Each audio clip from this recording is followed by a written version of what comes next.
Magkahalong galit at pighati ang nararamdaman ng kapatid ng umano'y hazing victim na si Marvin Reglos sa nangyari sa kanyang kuya. At ngayong tinukoy na bilang suspect ang presidente ng Lambda Rho Beta, may hamon si Lorvie Reglos kay Eduardo Escobar II. Live mula sa Burgos, Isabela, may ulat on the spot si Maria Bulaklak Ausente. Maria? Tina, dagsa pa nga rin ang buhos ng mga taong nakikiramay sa pamilya Reglos dito sa kanilang bahay sa Burgos, Isabela. Dumayo mula sa mga kalapit na bayan sa Burgos, Isabela ang mga kamag-anak at mga kakilala ni Marvin, ang San Beda first-year law student na namatay umano dahil sa hazing.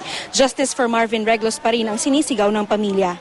Ang kapatid naman ni Marvin na si Lorvie, magkahalong galit at dalamhati ang nadarama. Pilit daw siyang nagpapakatatag.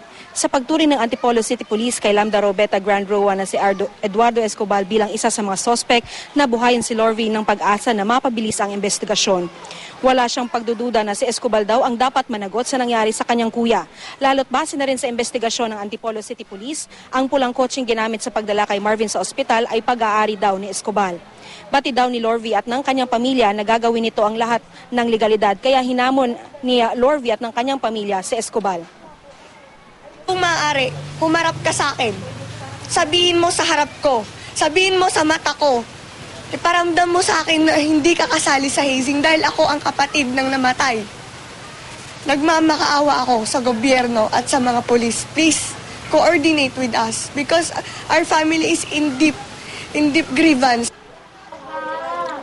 Tina, bagamat nagpapasalamat ang pamilya Reglos ng tulong ng NBI na nasa ilalim nga ni Justice Secretary Laila De Lima, ay ayon kay Lorvie naman ay mas buo daw ang kanilang tiwala sa Antipolo City Police na siya naman talaga daw una na humawak sa investigasyon sa nangyari kay Marvin. Samantala, inaasahan naman ng pamilya Reglos na supposedly daw talaga ay sa March 3 na maililibing itong si Marvin, lalo't posibleng sa Lunes daw na madaling araw ay pupunta na or makakarating na dito sa kanilang bahay sa Burgos, Isabela, iba pa nilang mga kaanak galing sa Amerika. Tina?